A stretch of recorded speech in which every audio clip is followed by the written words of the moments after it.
જય શ્રી રામ મિત્રો, નમસ્કાર, પ્રણામ, સ્વાગત છે તમારું આપણી ચેનલમાં। મિત્રો, આપણી આજની કહાની છે સસરાએ શીખ્યો તેની પુત્રવધૂને જોરદાર સબક। તો મિત્રો, આજની કહાની ખૂબ જ સમજવા લાયક અને વિચારવા લાયક કહાની બનવાની છે। તો તમને વિનંતી છે કે આ કહાનીને અંત સુધી ધ્યાનથી સાંભળજો અને લાઈક કરી અને બની શકે તો તમારા મિત્રો સાથે શેર કરજો। અને હજી સુધી જો તમે અમારી ચેનલને સબસ્ક્રાઈબ ન કરી હોય તો આ ચેનલને અત્યારે જ સબસ્ક્રાઈબ કરી દેજો તથા કોમેન્ટ બોક્સમાં જય શ્રી રામ જરૂરથી લખી દેજો, જેથી ભગવાન શ્રી રામની કૃપા આપણા સૌ પર નિરંતર બની રહે। તો મિત્રો, તમારો વધુ સમય ન લેતા ચાલો શરૂ કરીએ આજની કહાની। 55 વર્ષના રાધાબેન આજે ખૂબ જ ખુશ હતા। અરે ભાઈ, કેમ ન થાય? તેઓ થોડા દિવસ પહેલાં જ તે ખુશ થઈ તેમનું ગામ છોડીને તેમના પુત્ર પાસે પહેલીવાર શહેરમાં આવ્યા હતા। આજે તેમના પુત્રના લગ્નને 1 વર્ષ થઈ ગયું હતું અને તેના લગ્નની વર્ષગાંઠ નિમિત્તે તેમના પુત્ર અને પુત્રવધૂએ તેમના તમામ મિત્રો અને પાડોશીઓને ફોન કરીને પાર્ટીમાં આમંત્રણ આપ્યું હતું। રાધાબેન તેમના પતિ પ્રેમજીભાઈ સાથે તેમના પુત્ર અને પુત્રવધૂના લાંબા આયુષ્ય માટે મંદિરમાં પ્રાર્થના કરવા માટે જઈ રહ્યા હતા। ત્યારે તેમણે તેમના પુત્ર અને પુત્રવધૂને તેમના લગ્નની વર્ષગાંઠની શુભેચ્છાઓ પાઠવી અને તેઓ મંદિર જવા નીકળી ગયા। પછી તેમની વહુ હિના અને તેમનો પુત્ર દિનેશ સાંજની પાર્ટીમાં તૈયારીમાં વ્યસ્ત હતા। હવે સાંજ પડતાં જ બધા તૈયાર થઈને પાર્ટીમાં હોલમાં પહોંચ્યા। હવે બધા મહેમાનો પણ ધીમે ધીમે આવવા લાગ્યા હતા। હવે હિના તેમના પતિ દિનેશનો હાથ પકડીને તેના લગ્નની વર્ષગાંઠની કેક કાપી રહી હતી। ત્યારે જ હિનાના પતિ દિનેશની નજર હિનાના હાથ પર પડી। ત્યારે દિનેશે હિનાને પૂછ્યું, હિના, તારા લગ્નની એનિવર્સરી પર મેં તને વીંટી ભેટ આપી હતી, તે તારી વીંટી ક્યાં ગઈ? ત્યારે હિના તેના હાથમાં રહેલી કેક પાછી મૂકીને તેની વીંટી ગોતવા લાગી। તેની સોનાની વીંટી ક્યાં ગઈ તે જોઈને તેનો ચહેરો આશ્ચર્યચકિત થઈ ગયો। ત્યારે તેની આસપાસ ઊભેલા લોકો પણ પૂછવા લાગ્યા કે શું થયું હિના, શું વાત છે, તું કંઈક શોધી રહી છે? ત્યારે દુઃખી શબ્દોમાં હિનાએ કહ્યું, હા, મને નથી ખબર કે મારી આટલી ભારે સોનાની વીંટી ક્યાં પડી ગઈ। થોડા સમય પહેલાં જ મારા પતિએ મને પહેરાવી હતી અને હજુ તો તેનું બોક્સ પણ અહીં ટેબલ પર જ પડ્યું છે, પણ વીંટી ક્યાંય દેખાતી નથી। હિના એમ કહીને સીધી જ તેના સાસુ રાધાબેન પાસે ગઈ। તે સમયે રાધાબેન તેની ઉંમરની મહિલાઓ સાથે ખુરશી પર બેઠા બેઠા ભોજન કરી રહ્યા હતા। હિનાએ તેમની સાસુ પાસે પહોંચીને તેમને કહ્યું, મમ્મી, અહીંયા આવો તો, મારે તમારી સાથે કંઈક વાત કરવી છે। શું વાત છે વહુ બેટા? માજી, મારી સોનાની વીંટી જે થોડીવાર પહેલાં જ તમારા પુત્ર દ્વારા મને ભેટ આપવામાં આવી હતી, તે વીંટી ક્યાંક ખોવાઈ ગઈ છે। મને તમારું પર્સ બતાવો, મારે તમારું પર્સ ચેક કરવું છે। તેમની પુત્રવધૂના આવા શબ્દો સાંભળીને આસપાસ બેઠેલા બધા લોકોએ તેના ચહેરા તરફ જોયું અને કહેવા લાગ્યા, હિના વહુ આવું કેમ બોલે છે? ત્યારે રાધાબેન પણ પોતાની આસપાસ બેઠેલા લોકો તરફ શરમ ભરેલી નજરે જોઈ રહ્યા હતા અને તે એવું વિચારી રહ્યા હતા કે હમણાં જ તેમની પુત્રવધૂએ જે કહ્યું તે સાંભળીને એ લોકો શું વિચારતા હશે? શું હું મારી વહુની વીંટી ચોરી કરીશ? રાધાબેને કહ્યું, વહુ, તું કેવી વાત કરે છે? તારી વીંટી ત્યાં જ ક્યાંક પડી હશે, તું ત્યાં જોઈને જો। વહુ, તારું દિમાગ તો ઠીક છે ને? વીંટી તારાથી જ ખોવાઈ છે તો તું મારું પર્સમાં જોવાની કેમ વાત કરે છે? માજી, તમે જ્યારથી ગામડેથી આવ્યા છો ત્યારથી જ હું તમને મારી દરેક વાતનું ધ્યાન રાખતી જોઉં છું। ક્યારેક તમે મારો કબાટ ખોલીને મારી સાડીઓ જોતા હોવ છો અને ક્યારેક તમે મારા મેકઅપનો સામાન ઉપાડીને તેને જોઈ રહ્યા હોવ છો। માજી, તમારી નજર માત્ર મારા અને મારા સામાન પર જ હોય છે। વધુમાં તમારા દીકરાએ મને વીંટી આપવાનું કહ્યું ત્યારથી હું સમજી શકું છું કે તમારા મનમાં શું ચાલી રહ્યું છે। ત્યારે રાધાબેને કહ્યું, વહુ દીકરા, તું ખોટું વિચારી રહી છે। મારા દીકરાએ તને વીંટી આપી હતી, તેનાથી હું ખૂબ જ ખુશ છું। અરે, તું તેની પત્ની છે અને ગિફ્ટ આપવાનો અને લેવાનો તમારો બંનેનો અધિકાર છે। હવે હિના તેની સાસુની એક પણ વાત સાંભળતી નથી અને તેના હાથમાંથી તેમનું પર્સ છીનવી લે છે અને પર્સની બધી જ સામગ્રી બાજુના ટેબલ પર કાઢીને ચેક કરવા લાગી. હવે ભરી સભામાં પોતાનું આ પ્રકારે અપમાન થતું જોઈને રાધાબેનના હાથમાંથી ભોજનની થાળી નીચે પડી ગઈ. તેમની પુત્રવધૂએ રાધાબેનનું આખું પર્સ ચેક કર્યું, પરંતુ પર્સમાં વીંટી ન હોવાથી તે કેવી રીતે મળશે? પરંતુ તેમની પુત્રવધૂએ તેને બધાની સામે કરેલા આવા અપમાનને કારણે રાધાબેન ખુરશી પર જ બેઠા રહ્યા. આજે રાધાબેન પૂરી રીતે ભાંગી પડ્યા હતા અને એકલતા અનુભવી રહ્યા હતા. રાધાબેનની આંખમાંથી આંસુ વહેતા હતા. તેઓ પોતાની સાડીના પલ્લુ વડે આંસુ સાફ કરતા બહાર આવ્યા. પછી તેમણે જોયું કે તેમના પતિ પ્રેમજીભાઈ ફોન પર કોઈની સાથે વાત કરી રહ્યા હતા. વાતચીત પૂરી થયા પછી જ્યારે તેઓ પાર્ટી હોલની અંદર પાછા આવ્યા તો ખુરશી પર બેઠેલી તેમની પત્ની તરફ એક નજર નાખી. તેનો ચહેરો જોતાં એવું લાગતું હતું કે રાધા આજે થોડી ઉદાસ દેખાઈ રહી છે. આ જોઈને તેમના પતિ ઝડપથી ભોજનની એક થાળી લઈને અને તેમની પત્ની પાસે આવીને એક ખુરશી ખેંચીને બેસી ગયા. જ્યારે તે તેમની નજીક આવ્યા અને જોયું કે તેમની પત્નીની આંખોમાં આંસુ હતા, ત્યારે તેમણે પૂછ્યું, શું થયું રાધા? તે ભોજન નથી ખાધું. ભોજન ઘણું તીખું હતું, તેથી તારી આંખમાં આંસુ આવી ગયા. જો હું હમણાં તારા માટે કંઈક મીઠી વસ્તુ લાવી દઈશ. લે, આ રહ્યા તારી પસંદના ગુલાબજામુન. થોડું ગુલાબજામુન ખાધા પછી પણ રાધાબેન કશું બોલ્યા નહીં અને હવે આ બધું પ્રેમજીભાઈને સમજતા વાર નથી લાગતી. કંઈક તો હશે જ. પછી તેમણે કહ્યું, રાધા પ્લીઝ કંઈ તો બોલ. તું આમ પથ્થરની મૂર્તિ બનીને કેમ બેઠી છે? શું થયું છે? ત્યારે રાધાબેનના મોઢામાંથી આ શબ્દ બહુ મુશ્કેલીથી નીકળ્યા કે શું હું ચોર છું? મારી પુત્રવધૂએ બધાની સામે મારું પર્સ ચેક કરીને મારી બેઇજ્જતી કરી. શું હું ચોર છું? વહુએ આવું કેવી રીતે વિચાર્યું કે હું ચોર છું? હું કોઈ ચોર નથી. રાધાબેન બડબડાટ કરી રહ્યા હતા. આટલું કહીને રાધાબેને પોતાની સાડીના પલ્લુથી મોં ઢાંકી દીધું અને તેઓ રડવા લાગ્યા. રાધા, તું આવી બકવાસ વાતો કેમ કરે છે? તને કોણ કહે છે કે તું ચોર છે? અને તું ભલા ચોરી કેમ કરશે? પછી આજુબાજુના બધા લોકોને હિનાની વીંટી ખોવાઈ જવાની ખબર પડી. ત્યારે તેમાંથી કોઈ એક બોલ્યો કે પ્રેમજીભાઈ, તમારા દીકરાની વહુની વીંટી ખોવાઈ ગઈ છે અને તે તેને શોધી રહી છે અને તમારો દીકરો પણ તેને શોધી રહ્યો છે.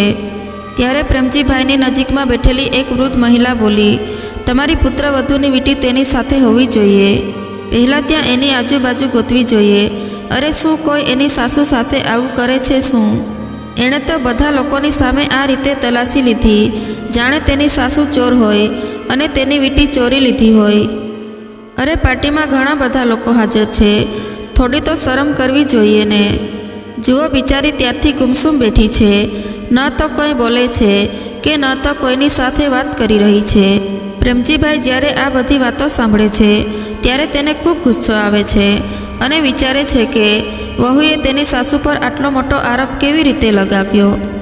અને જ્યારે પ્રેમજીભાઈની નજર બાજુના ટેબલ પર પડી ત્યારે તેમણે જોયું કે તેમની પત્નીનું પર્સ તો ત્યાં જ રાખવામાં આવ્યું હતું, પણ તેનો બધો સામાન ટેબલ પર વેરવિખેર પડ્યો હતો.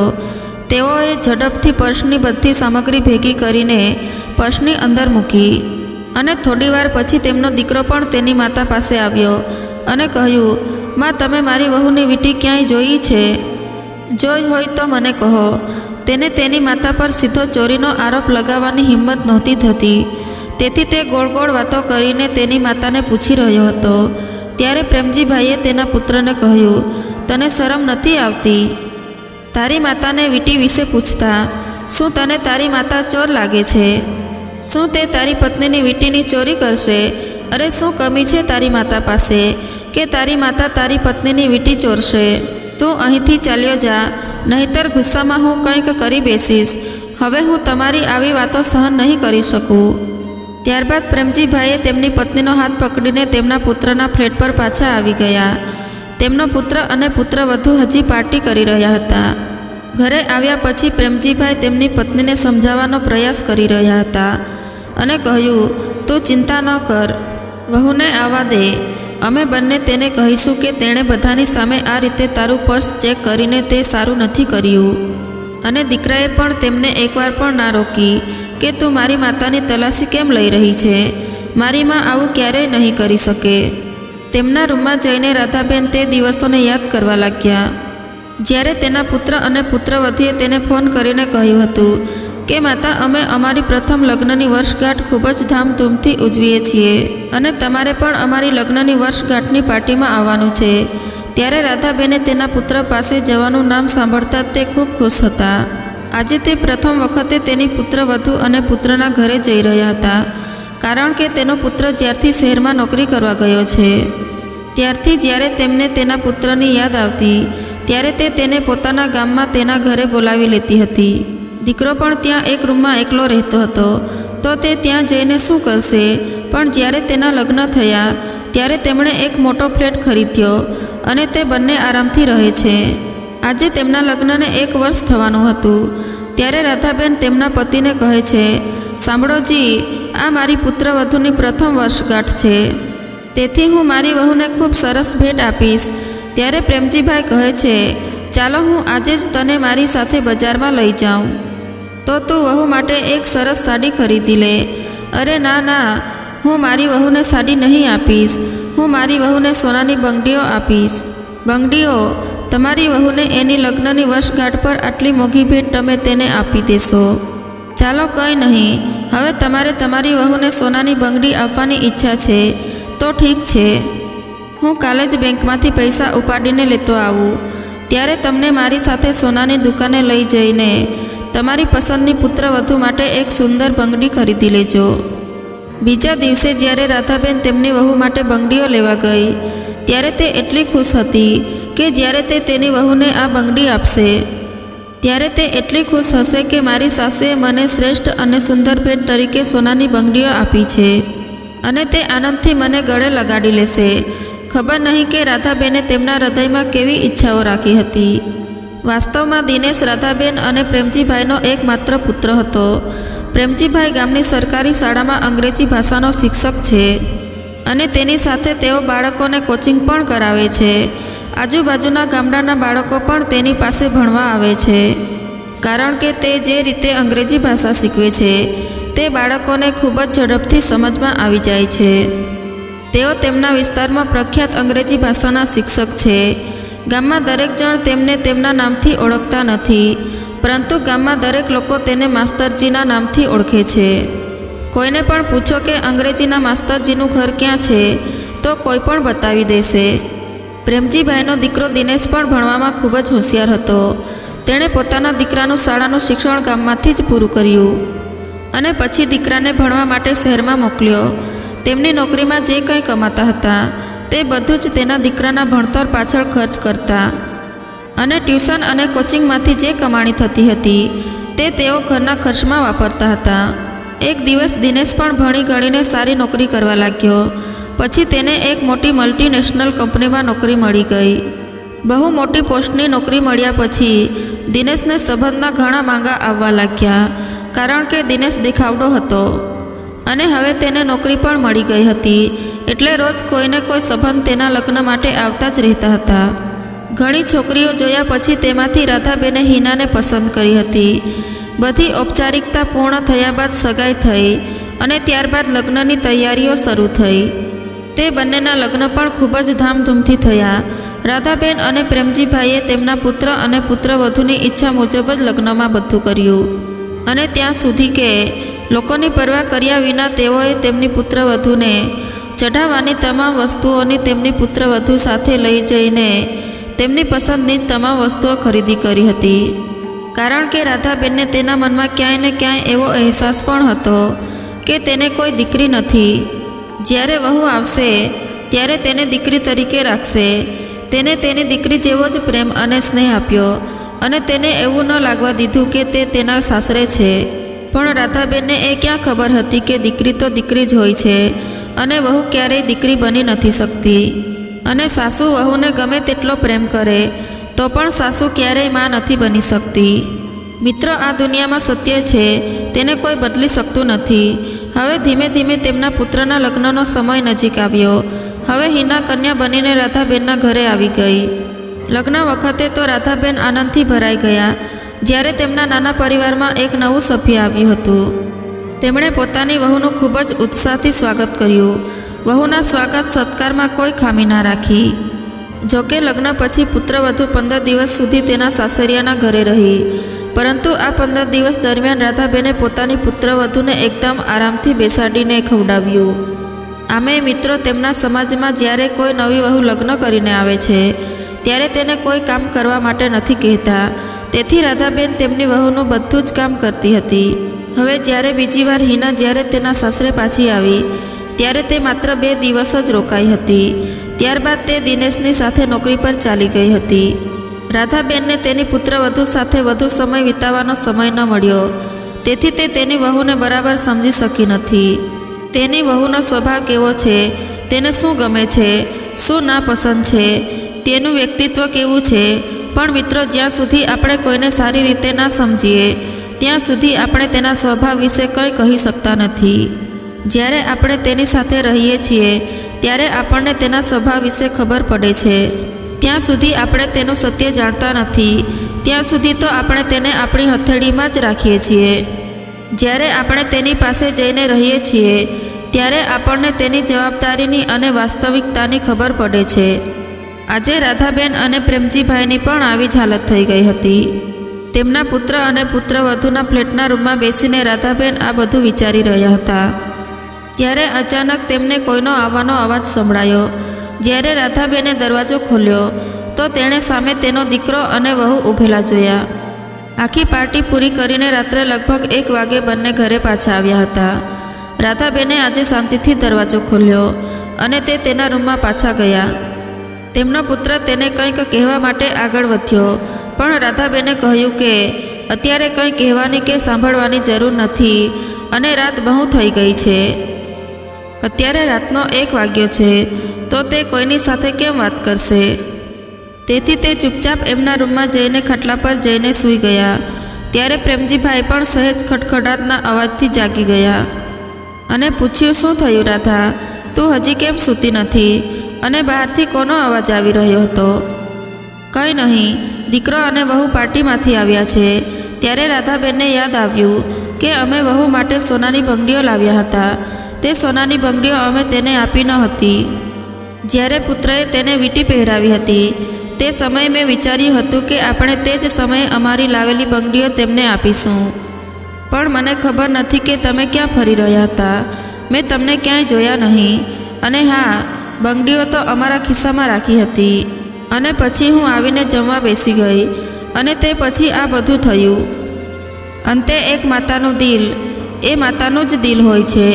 આટલું બધું થયા પછી પણ રાધાબેન તેના પતિને કહે છે કે અમે એવું કરીશું, અમે તે બંગડી અમારી વહુને કાલે સવારે આપી દઈશું.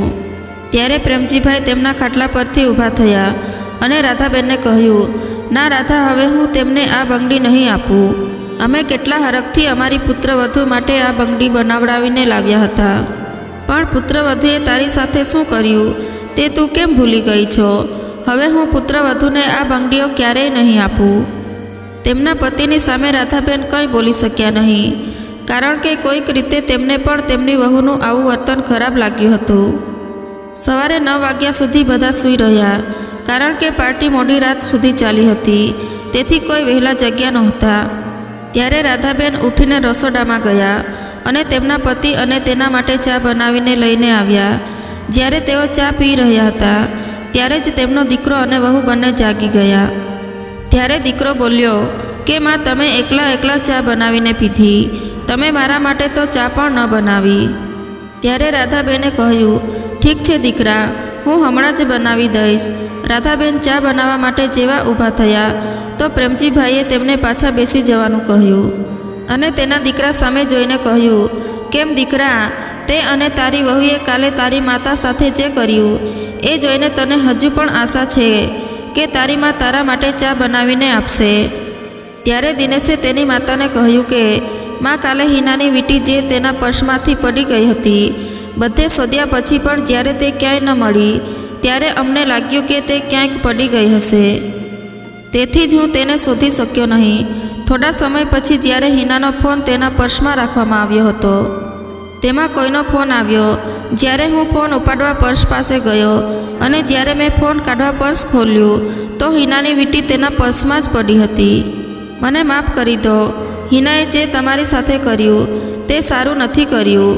હિનાને નજીકમાં ઊભેલી જોઈને પ્રેમજીભાઈએ કહ્યું, વહુ, તારી સાસુનું પર્સ જોતા પહેલાં તારે એકવાર તારું પર્સ ચેક કરવું જોઈતું હતું, પછી જ જઈને કોઈને દોષ આપવો જોઈએ. ત્યારે વહુ હિનાએ કહ્યું, પિતાજી, કેટલી મોંઘી વીંટી હતી. જો ખોવાઈ ગઈ તો ખોટું તો લાગે જ ને. અને હું તો મારી સાસુનું પર્સ તો એ માટે જોઈ રહી હતી કે શું મેં ભૂલથી તે વીંટી તેમના પર્સમાં તો નથી મૂકી દીધી ને. અરે ભલા, તું તારી વીંટી તારી સાસુને કેમ રાખવા આપીશ? તારી વીંટી તો તું જાતે જ રાખીશ ને. તે જાણી જોઈને તારી સાસુનું બધાની સામે આટલું બહાદુરીથી અપમાન કર્યું છે. આ બધું હું બિલકુલ સહન નહીં કરી લઉં. અને વહુ દીકરા, તમને શું લાગે છે કે હું મારી પત્નીને વીંટી પહેરાવી શકતો નથી? મારી પાસે અત્યારે એટલા પૈસા છે કે હું મારી પત્ની માટે તેનાથી પણ વધુ સુંદર 4 વીંટી ખરીદી શકું છું. આજે પણ મને પેન્શન મળે છે અને આજે મારા 75 વર્ષ થયા પછી પણ હું બાળકોને ટ્યુશન કરાવી રહ્યો છું. મારી પાસે એટલા પૈસા છે કે હું મારી પત્ની માટે દર વર્ષને તો છોડો, દર મહિને એક નવી વીંટી ખરીદીને આપી શકું છું. તો આજ એક વાત કાન ખોલીને સાંભળી લેજો કે મારી પત્ની પર કોઈ વાતનો દોષ લગાવતા પહેલાં 10 વાર વિચારી લેજો, નહીંતર મારાથી ખરાબ કોઈ નહીં હોય. તેના પિતાજીના ગુસ્સાને જોઈને દિનેશ તેની માતા પાસે આવ્યો અને કહ્યું કે, માતા, મને માફ કરી દો. મારાથી મોટી ભૂલ થઈ ગઈ છે. આવી ભૂલ હું ફરી ક્યારેય નહીં કરું. કારણ કે દિનેશ જાણતો હતો કે તેના પિતાજી આજ તેને આટલી સફળતાથી માફ કરવાના નથી, પણ તેની માં ખૂબ જ કોમળ હૃદય ધરાવે છે અને તેથી તે તેને જલ્દી માફ કરી દેશે. તેથી દિનેશ તેની માતા પાસે ગયો અને હાથ જોડીને માફી માંગવા લાગ્યો. રાધાબેનને પણ દીકરા અને વહુ પર દયા આવી અને તે બંનેને માફ કરી દે છે. પછી દીકરાએ હસતા હસતા કહ્યું, માં, તે તારી વહુને લગ્નની વર્ષગાંઠ પર કોઈ ભેટ તો નથી આપી. તેને ભેટ આપવા માટે કંઈ લાવી નથી.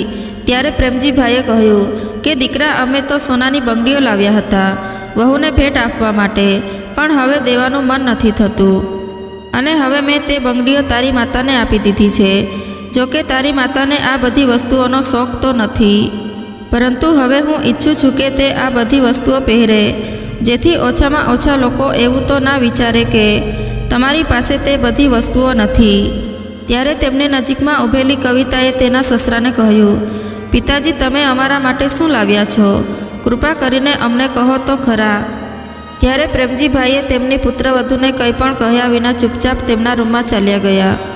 પછી જ્યારે 2 દિવસ પછી પ્રેમજીભાઈ અને રાધાબેન પોતાના ગામ જવા નીકળી રહ્યા હતા, ત્યારે રાધાબેને તેમના હાથમાં એ જ સોનાની બંગડીઓ પહેરી હતી જે તેઓ તેમની પુત્રવધૂને ભેટ આપવા માટે લાવ્યા હતા. હવે જ્યારે તે જઈ રહ્યા હતા ત્યારે હિના તેમની સાસુમાના ચરણ સ્પર્શ કરવા માટે આવી. ત્યારે તેણે તેના સાસુના હાથમાં હીરા જડેલી અને સુંદર નવી ડિઝાઇનની સોનાની બંગડીઓ જોઈ તો તે તેમને જોતી જ રહી ગઈ અને બોલી, સાસુમાં, તમે આટલી સુંદર બંગડીઓ ક્યારે ખરીદી? આટલી સુંદર બંગડીઓ મારી પાસે પણ નથી. ત્યારે નજીકમાં ઊભેલો તેમનો દીકરો પણ માના હાથમાં પહેરેલી બંગડીના વખાણ કરવા લાગ્યો. રાધાબેન આજે કંઈ કહી શકતા નથી. ત્યારે પ્રેમજીભાઈએ કહ્યું, દીકરા, જોકે આ બંગડીઓ અમે બીજા કોઈ માટે લાવ્યા હતા, પણ હવે તે મારી પત્નીના હાથની સુંદરતા વધારી રહી છે. ત્યારે તેમનો પુત્ર અને પુત્રવધુ સમજી ગયા કે પિતાજી શું કહેવા માંગે છે, પણ હવે તે કશું કરી શકે તેમ નહોતા, કારણ કે તેમણે તેની સાસુ સાથે ખરાબ રીતે વર્તન કર્યું હતું. તેથી હવે તે બંગડીઓ માંગી પણ શકતી નહોતી. તેમની સાસુના હાથમાં આટલી સુંદર બંગડીઓ જોઈને હિના હાથ ઘસતી રહી. હિનાને તે બંગડી લેવા માટે ખૂબ જ મન લલચાઈ રહ્યું હતું, પણ કહેવાય છે કે તેની આ નાનકડી ભૂલના કારણે આજે તેને સમાજ અને તેના સાસુ સસરાની સામે આજે ખૂબ જ શ્રીમતી અનુભવી રહી હતી અને ઘણી મુશ્કેલીનો સામનો કરવો પડી રહ્યો હતો. આજ તેમના હાથમાં આવેલી લક્ષ્મી પણ જતી રહી હતી. તો મિત્રો, પ્રેમજીભાઈએ તેમની પુત્રવધૂને પાઠ ભણાવવા માટે જે કર્યું હતું તે સાચું હતું કે ખોટું, તે કમેન્ટ કરીને અમને જણાવજો. અને જો આ કહાની તમને પસંદ આવી હોય તો વિડીયોને લાઈક તેમજ તમારા અન્ય મિત્રો સાથે શેર કરજો. આવી જ કહાની પસંદ આવી હોય તો વિડીયોને લાઈક તેમજ તમારા અન્ય મિત્રો સાથે શેર કરજો. આવી જ કહાની સાંભળવા માગતા હોય તો આ ચેનલને જરૂરથી સબસ્ક્રાઈબ કરી લેજો. જય શ્રી રામ.